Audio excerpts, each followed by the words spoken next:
want to talk to you about manually coding a sensor code into the monitor. In order to do that, some of our sensors do have codes on them, like our SCE sensors. Our 507 SCEs have a 6-digit code imprinted right on the top of the sensor itself.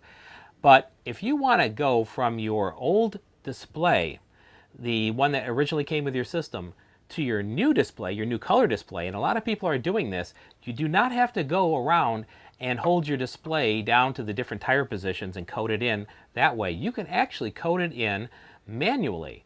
And sometimes that's a little bit quicker to do. So I'm going to show you how to do that manually. So we're going to hold down again the set button until it beeps and then release it to get into that mode where you can choose which programming you want to do. And then you're going to hit your plus button 6 times.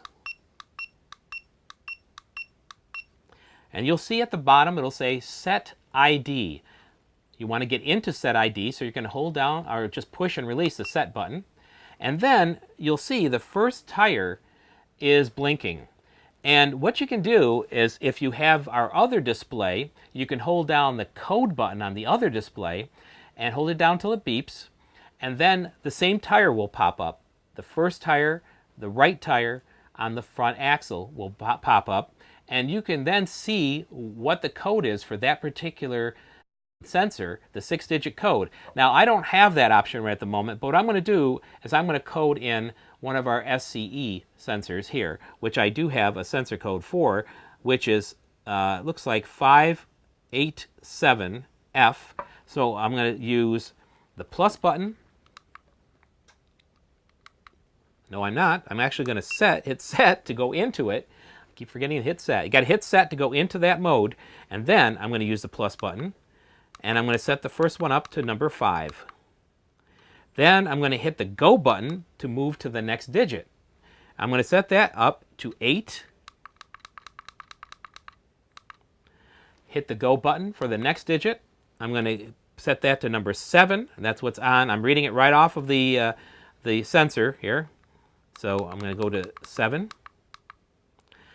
I'm going to hit go again. Now this says F on this one. It's F72 is the last 3 digits. So I'm going to leave that F and just hit go. And then I'm going to bring this to 7. And then I'm going to hit go. And I'm going to put the last one to number 2. Now you can use the plus or the minus button. It'll go either way. But I just happen to be using the plus because it's fairly quick either way. So once you got that in there, you're going to hit the set button. And it saves that 6-digit code. So this sensor is now coded to that tire position. Now you can use your plus button to move to the next tire position, hit set to go into that, and the first F will blink, and then you can use your plus and minus button to set that 6-digit code up. Okay? When you're completely done, you hit the set button. Again, that always saves it. You have to save it for each individual sensor in each position.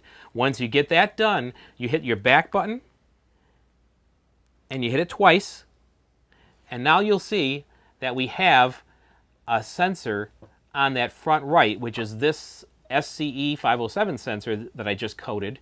And that was pretty easy to do, and it's pretty quick. And sometimes it's better than having to, especially if you're older like I am, to kneel down at each of the tire positions and have to code this in. So if you have the original monitor and that is working, you can set up this display pretty easily by going through the coding of your old one, setting it up the exact same way on your new one, and then when you're done, you hit the set button, of course, you hit the back button twice, and it'll show you the same configuration that you had on your previous display on the new display.